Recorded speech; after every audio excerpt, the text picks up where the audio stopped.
शंका प्रबल है। आखिरकार भगवान ने मान लिया कि शायद प्रभु की इच्छा ही ऐसी है, विधि का विधान यही है। कहने देख जाओ, जब शंका नहीं निकल रही तो परीक्षा ले। मैया ने परीक्षा लिया। कल कथा में हमने सुना किस प्रकार से मैया की परीक्षा ली गई। आज तो भोले बाबा मैया उमा कैलाश की ओर चल रही है।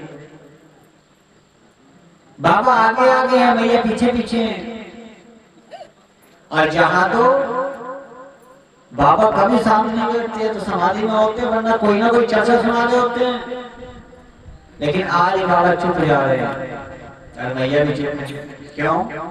बाबा दुखी है, मन तो अप्रसन्न है। और कौन सी अप्रसन्नता है कि मैंने बहुत समझाया, देवी कैसा व्रत कराई, मेरी मैया का रूप रखा, अब मैं इनसे पत्नी भाव से नहीं रख सकता। क्यों? क्योंकि यदि पत्नी भाव रखते हैं तो इन्होंने मैया का रूप रखा, तो इष्ट द्रोह हो जाता है। मन ही मन त्याग दिया।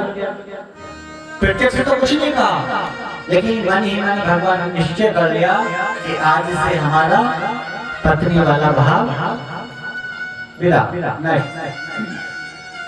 और मैया इसलिए चुपचाप जा रही है क्योंकि चोट पकड़ी गई, लज्जित है, कुछ कहना नहीं जा रहा। कैलाश से घर आए, बाबा अपने आसन पर विराजमान हो।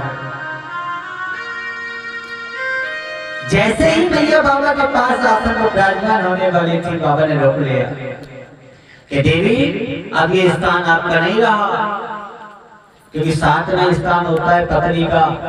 लेकिन अब हम आपसे पत्नी भाव नहीं कर सकते, क्योंकि आपने हमारी मैया का रूप ले लिया। जब कुछ क्षण के लिए मैया ने सीता मैया का रूप लिया और भगवान ने उस अपराध में त्याग दिया। और आज यदि पत्नी माता को गाली भी दे रही है, लड़ रही है, फिर भी हिम्मत नहीं पत्नी को कुछ कह दे। इतनी व्यवस्था है। ये व्यवस्था कहां से आई? क्योंकि हम अपनी मर्यादाओं को भूल गए हैं।